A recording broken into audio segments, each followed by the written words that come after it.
ಓಂ ಶ್ರೀ ಗುರುಭ್ಯೋ ನಮಃ. ಶ್ರೀಮದ್ಭಗವದ್ಗೀತಾ 9ನೇ ಅಧ್ಯಾಯ 4ನೆಯ ಶ್ಲೋಕ. ಮಯಾ ತತಮಿದಂ ಸರ್ವಂ ಜಗದವ್ಯಕ್ತಮೂರ್ತಿನ ಮತ್ಸ್ಥಾನಿ ಸರ್ವಭೂತಾನಿ ನ ಚಾಹಂ ತೇ ಸ್ವವಸ್ಥಿತಃ. ಈ ಜಗತ್ತೆಲ್ಲವೂ ನನ್ನ ಉದರದಲ್ಲಿ ಇರುವಂಥದ್ದಾಗಿದೆ. ನಾನು ಇದರ ಎಲ್ಲ ವ್ಯಾಪ್ತಿಯಲ್ಲಿ ವ್ಯಾಪಕವಾಗಿದ್ದೇನೆ.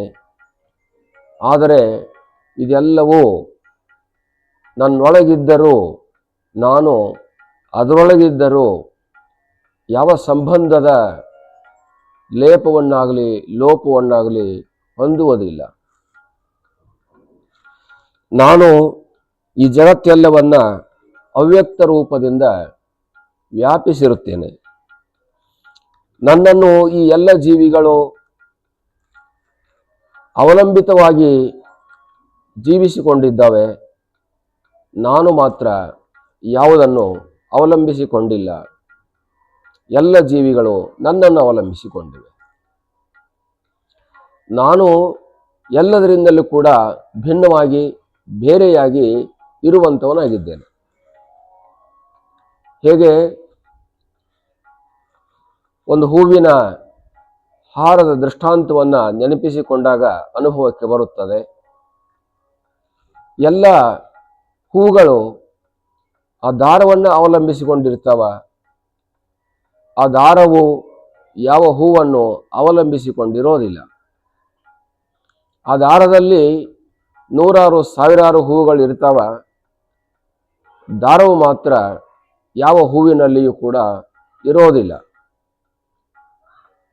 ಹಾಗೆ ಈ ಎಲ್ಲ 84 ಲಕ್ಷ ಜೀವರಾಶಿಗಳು ನನ್ನನ್ನು ಅವಲಂಬಿಸಿಕೊಂಡಿದ್ದಾವ.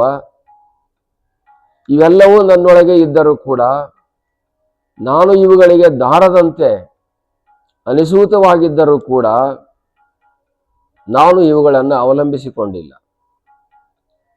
ಆ ಹೂಗಳು ತಮ್ಮ ದಿನಗಳು ಕಳೆದಂತೆ, ಶಕ್ತಿಯು ಕಳೆದಂತೆ ತಮ್ಮಲ್ಲಿರತಕ್ಕಂಥ ಅಂಟು ಕಳೆದುಕೊಂಡಂತೆ ಅವು ಹೊರಟು ಹೋಗ್ತಾವ. ದಾರವನ್ನು ಬಿಟ್ಟು ಉದುರಿಕೊಂಡು ಬೀಳ್ತಾವ.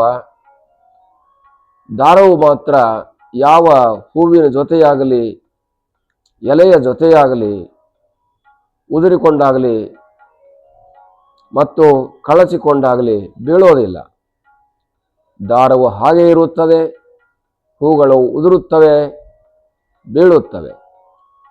ಹಾಗೆ 84 ಲಕ್ಷ ಜೀವರಾಶಿಗಳೆಲ್ಲ ನನ್ನನ್ನು ಅವಲಂಬಿಸಿಕೊಂಡಿದ್ದರೂ ಕೂಡ ನಾನು ಅವ್ಯಾವುಗಳನ್ನು ಅವಲಂಬಿಸಿಕೊಂಡಿಲ್ಲ. ಆ ಹೂಗಳು ಬೀಳ್ತವ, ಹೋಗ್ತವ. ಅದರಂತೆ ಈ ಜೀವಿಗಳು ಹುಟ್ಟುತ್ತವ, ಸಾಯ್ತವ, ಹುಟ್ಟುತ್ತವ, ಇರ್ತಾವ. ಕೆಲವೊಂದು ಸುಖವಾಗಿರ್ತಾವ, ಕೆಲವೊಂದು ದುಃಖದಿಂದಿರ್ತಾವ, ಕೆಲವೊಂದು ನಗುತ್ತವ, ಕೆಲವೊಂದು ಅಳುತ್ತವ, ಕೆಲವೊಂದು ಉಳಿತವ, ಕೆಲವೊಂದು ಅಳಿತವ. ಹೀಗೆ ಈ ಜೀವರಾಶಿಗಳು ತಮ್ಮ ತಮ್ಮ ಕರ್ಮಗಳಿಗೆ ಅನುಗುಣವಾಗಿ, ತಮ್ಮ ತಮ್ಮ ಶಕ್ತಿಗೆ ಅನುಗುಣವಾಗಿ, ತಮ್ಮ ತಮ್ಮ ಯುಕ್ತಿಗೆ ಅನುಗುಣವಾಗಿ ಜೀವಿಸಿಕೊಂಡಿರ್ತಾವ. ಅದೇ ದಾರಕ್ಕೆ ಅಂಟಿಕೊಂಡಿರ್ತಕ್ಕಂಥ ಆ ಹೂಗಳು, ಒಂದೊಂದು ಹೂಗಳು ಬೇಗ ಒಣಗಿ ಹೋಗ್ತವ, ಒಂದೊಂದು ಹೂಗಳು ಬಹಳ ಕಾಲ ಇರ್ತಾವ. ಎಲ್ಲ ಹೂಗಳು ಒಣಗುವುದೇ, ಎಲ್ಲ ಹೂಗಳು ಉದುರಿಕೊಂಡು ಹೋಗುವುದೇ. ಆದರೂ ಕೂಡ ಕೆಲವೊಂದು ಹೂಗಳು ಬೇಗ ಬೇಗನೆ ಒಣಗಿ ಹೋಗಿಬಿಡ್ತವ. ಈ ದಾಸವಾಳ ಹೂಗಳು ಅವು 2-3 ಗಂಟೆಗಳಲ್ಲಿ ಒಣಗಿ ಹೋಗಿಬಿಡ್ತವ. ಇನ್ನು ಚೆಂಡು ಹೂಗಳಂಥವುಗಳು ಅವು 3-4 ದಿನಗಳವರೆಗೆ ಹಾಗೆ ಇರ್ತವ. ಅದರಂತೆ ಈ ಜೀವಿಗಳು ಕೂಡ ಯಾರ್ಯಾರ ಪ್ರಾರಬ್ಧ ಹೇಗೆ ಇದೆಯೋ ಹಾಗೆ ಜೀವಿಸಿಕೊಂಡಿರ್ತವ.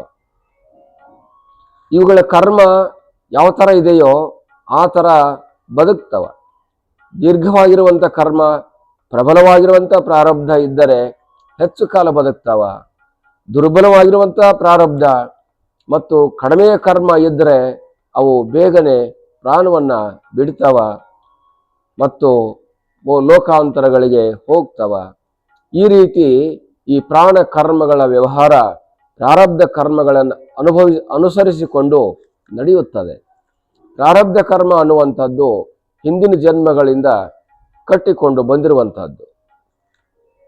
ಹಿಂದಿನ ಕರ್ಮವನ್ನು, ಹಿಂದಿನ ಪುಣ್ಯವನ್ನು ಇಂದುಂಡುಡಬೇಕಾತ್ಮ, ಇಂದಿನ ಪುಣ್ಯವನ್ನು, ಇಂದಿನ ಕರ್ಮವನ್ನು ಮುಂದುಂಡುಡಬೇಕು ಅಂತ.